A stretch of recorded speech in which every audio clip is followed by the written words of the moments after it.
to the big epic engineering channel where we look at very big buildings. Today's subject is Egypt's new administrative capital, a futuristic metropolis built from scratch by the Egyptian government. We've all heard of big mega projects before, but what makes this one truly stand out is its sheer bigness. So what does this big epic project entail? The Middle East's biggest mega cathedral, 2 big mega mosques, one of them Egypt's biggest, the world's biggest skyscraper and 2 dozen more, the capital park, twice as big as Central Park, to promote social interactions. There's also the world's biggest military headquarters, aka the Octagon, a whole new district for all the Egyptian ministries, a smaller district with all the important institutions, a big area called People's Square with the world's biggest flagpole and 2 theaters, and a big 20-lane road for military parades, plus a monument as big as a whole neighborhood, 2 new parliament buildings, a big new presidential palace, the biggest automated monorail system in the world, and, to top it all off, an American-style suburb. So this is Egypt's new administrative capital in a nutshell.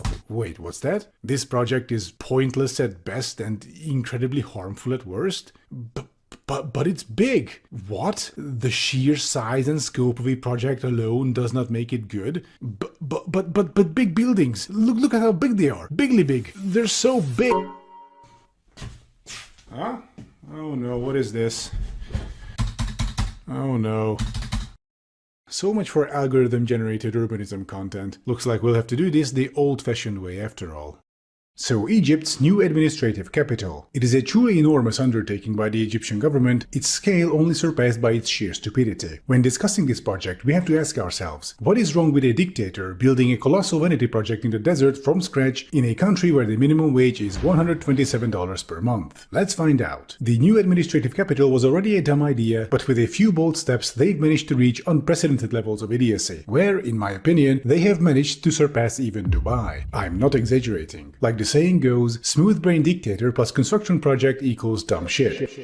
And oh boy, do we have some of that here, courtesy of Desert Ceausescu. As the name shows, the project itself is meant to create an all-new administrative center for the Egyptian government, moving them out of central Cairo. This isn't the first of such projects. The new administrative capital is right next to New Cairo City, built by the previous dictator, which is a 500 square kilometer gentrified car-centric urban hellscape. So Egypt's current dictator, Abdel Fattah el-Sisi, took a look at New Cairo City and thought, yeah, we can build something bigger than that, and so the new administrative capital was born. So let's go over the major parts of this project to explain why exactly they're stupid, or in this case, outright evil. First, the obvious stuff. Both the world's tallest flagpole and the world's tallest skyscraper, because fuck it, why not? The flagpole is of course nothing more than nationalistic dick-waving. As for the skyscraper, if you've been watching my content before, you know why it's a bad idea, especially in the desert. To reiterate, there's just no good reason to build skyscrapers. The higher you build, the more engineering problems you have to solve, and the more expensive things get. Even if you're after the largest possible floor space, you're still better off with mid-rises. In my video about skyscrapers, I've illustrated how the Burj Khalifa, the world's current tallest skyscraper, could be outdone in terms of floor space by building 5 mid-rise commie blocks on its footprint. Otherwise, skyscrapers waste a ton of energy by virtue of being giant hunks of glass and steel. Their price per square meter is significantly higher than mid-rises, and they alienate people by complicating access to public spaces such as parks and so on. Now, there are some edge cases where you have no choice but to build skyscrapers on very small footprints and very close to each other because you simply have no available space. But, as you can see, for the new administrative capital, space isn't really an issue by virtue of it being out in the open desert. So why does Egypt want to build the world's tallest skyscraper plus 2 dozen more? The same reason as the flagpole, i.e. as part of the international dictators dick-waving contest. Dictators really do love building big dumb things for no reason. Germania is a good example, which was Hitler's renewal plan for Berlin that was mostly about redoing the city center with overly large buildings. One of them was a triumphal arch seen in the middle, which was supposed to be so large the Paris Arc de Triomphe would have fit under it. Hitler also envisioned a square, the Grand Plaza, which was supposed to be 350,000 square meters. Here it is overlaid on inner city Prague. Today's dictators prefer skyscrapers though, because that's what's trendy nowadays. Hence the new administrative capital containing 2 dozen of them, one of which is to be the world's tallest as mentioned. Between those skyscrapers and what appears to be 2 10-lane urban freeways lies the capital park, now called the Green River Park, the purpose of which is providing shade and encouraging social activities.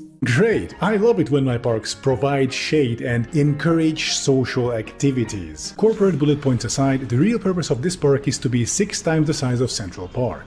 That's it. And considering you're creating a 2,509 hectare lawn in the middle of the desert, the water consumption of this thing will be beyond belief, which I'm sure will do wonders for stability in the region. Ethiopia's casus belli for launching a water war will be Egyptians watering their lawn. However, skyscrapers, flagpoles, and disturbingly large parks are the least of our worries here, if you can believe that. Let's take a look at the residential areas envisioned in the project. In terms of urbanism, they are complete bonkers. The most obvious problem is that most areas are completely car-centric. That means blocks of residential buildings divided by large roads and 6 to 8 lane arterial roads with minimal to no public transit. The worst offender might be La Vista City here, which is an American-style suburb in the desert next to a freeway bordered by an arterial road. Now, there are plenty of videos out there detailing why American suburbs are the worst thing you can build. For now, let's just say they isolate people socially, force you to be car dependent, services and amenities are far away, it's near impossible to have good public transit due to low density, it's much more expensive to drag out utilities to each house, and so on. Long story short, American suburbs are an urbanism nightmare. Back to Egypt, there's the R5 residential area, a district with fake French architecture. You know how primitive oligarchs and their children love ultra-expensive French luxury goods? The R5 is basically that, just on a whole other level. By the way, in the new administrative capital, the only meaningful public transit will be a high-speed rail line, and that's good, but they're also building a monorail line because, of course, they are. This one will cost $4.5 billion.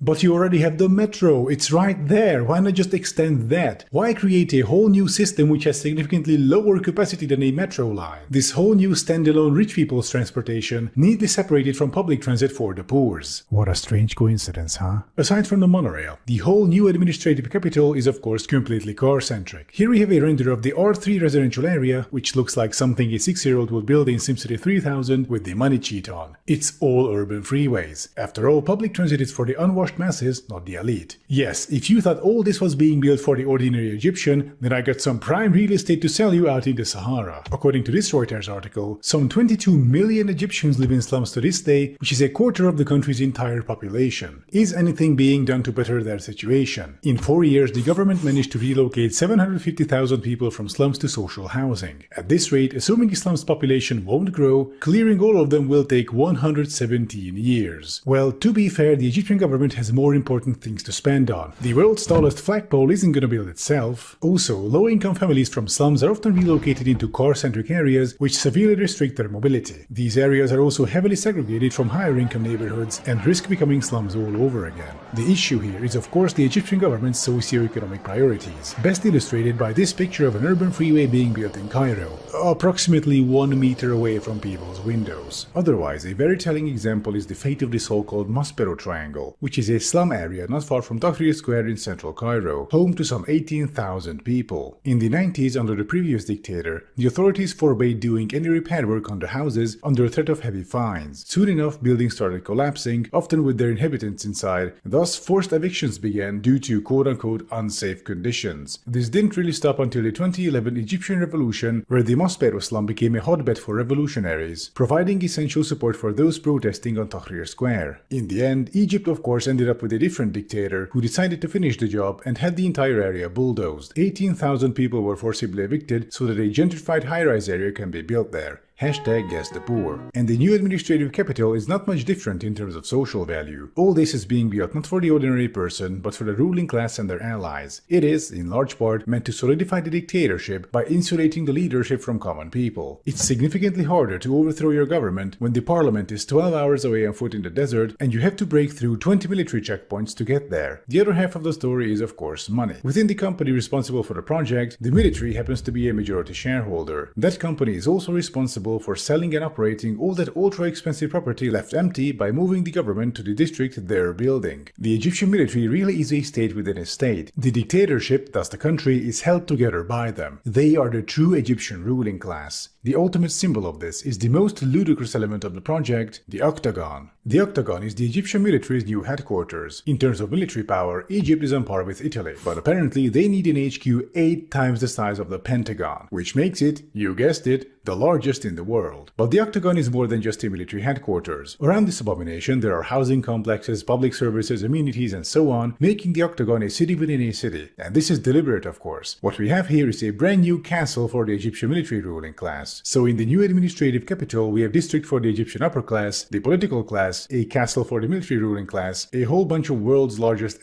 bullshit projects, and a new palace for the dictator, all neatly separated from the riffraff. Meanwhile, Cairo's problems are numerous and severe. Aside from the aforementioned slums and general poverty, urban planning in Cairo is either non-existent or beyond insane. According to TomTom, it is the 30th most congested city on the planet. No wonder. Traffic management as a concept doesn't exist in Cairo. Traffic rules are a suggestion and nobody will check compliance. Crossing the road as a pedestrian is an incredibly risky maneuver, and not looking around beforehand is practically suicide. Also, did you know that Cairo, the 7th largest metro area on the planet, barely operates any traffic lights? Vehicle safety is a foreign concept. On the picture you can see an old 5-seater Soviet car packed absolutely full with children, because this is a school bus. Yep. According to the WHO, every year approximately 12,000 Egyptians die in road accidents, a number both insane and unsurprising. Meanwhile, public transit is woefully underdeveloped. For example, the Greater Cairo area of 20.9 million people is currently served by 2.5 metro lines. In contrast, the Paris metro area of 15 million people is served by 16 metro lines and 5 major suburban rail lines. There are some tram lines in Cairo, but the ones in the center were demolished long ago, and what remains is more of a rolling museum than a transit system. Beyond these, there's a municipal bus system that exists, and below that, the most crucial part of Cairo's public transit,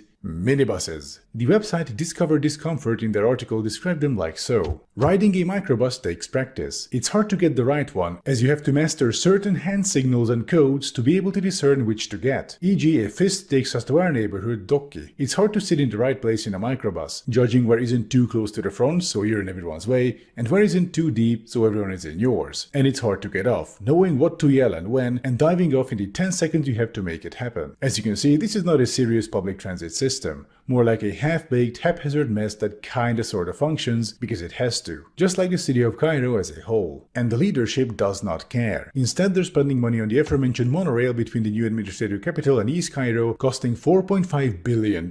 Imagine what could have been done inside Cairo for that kind of money. But instead they opted for a shiny gadget bomb bullshit project because spending money on Cairo would serve the poor, while the monorail will serve the upper classes. Other parts of this project are just further insult to injury. The Unknown Soldier Monument is just a handout to military-adjacent real estate companies. Also got all of the giant Aang symbols all around. It's about as subtle as the character design in JoJo's Bizarre Adventure. And here I'd like to take a brief aside and voice my overall disappointment with quote-unquote urbanism content on YouTube. I hate how many content creators almost never examine any project beyond look how big it is. It is my belief that urbanism-related content should be more than just bamboozling people with big numbers and CGI. You should look at whom the project is built for, how it affects people, i.e. its socio-economic costs and benefits. In lieu of that, you're just jangling keys in front of a bunch of babies, and also get 100 million views in the process. In general, if you can replace your audio with a Donald Trump level self-aggrandizing bullshit speech with stock music and not lose much of the information value, you might want to rethink your video. Look, I know skyscrapers, I love skyscrapers, many of my best friends are skyscrapers, this is the best skyscraper ever constructed, ever, billions and billions of square feet, most tall in the world, bigly built, big business activities, very big business. At the end of the day, urbanism is more than just building some big shiny buildings. It's the built environment we humans are meant to inhabit. A building on its own is just a heap of bricks, metal and concrete. Its intended purpose, the kind of people it will serve, its location, accessibility, those are what make a building worth talking about. But very often these quote-unquote urbanism channels only focus on the physical object and some easy to marketable numbers, nothing more. Sure, the new administrative capital looks impressive, lots of big buildings, big buildings, but that alone tells us nothing about what it really is. A dictator's bullshit vanity project at the expense of tens of millions who are forced to live in poverty for decades to come. But it didn't have to be this way. Egyptian authorities could have put their traffic management in order, create a workable municipal bus system, build new metro lines, more affordable housing, and they could have improved Cairo's chaotic urban planning. Instead, they chose to build a $40 billion monument to hubris and sociopathy, brainlessly celebrated by people who ought to know better. Welcome to Egypt's new administrative capital, where buildings are big and brains are smooth. Following my desert megaproject tradition, I'll leave you with a poem. This one is titled Ozymandias by Percy B. Shelley. I met a traveler from an antique land, who said, 2 vast and trunkless legs of stone stand in the desert. Near them, on the sand, half sunk a shattered visage lies, whose frown and wrinkled lip and sneer of cold command tell that its sculptor well those passions read, which yet survive, stamped on these lifeless things, the hand that mocked them and the heart that fed. And on the pedestal these words appear: My name is Ozymandias, King of Kings. Look on my works, ye mighty, and despair. Nothing beside remains. Round the decay of that colossal wreck, boundless and bare, the lone and level sands stretch far away.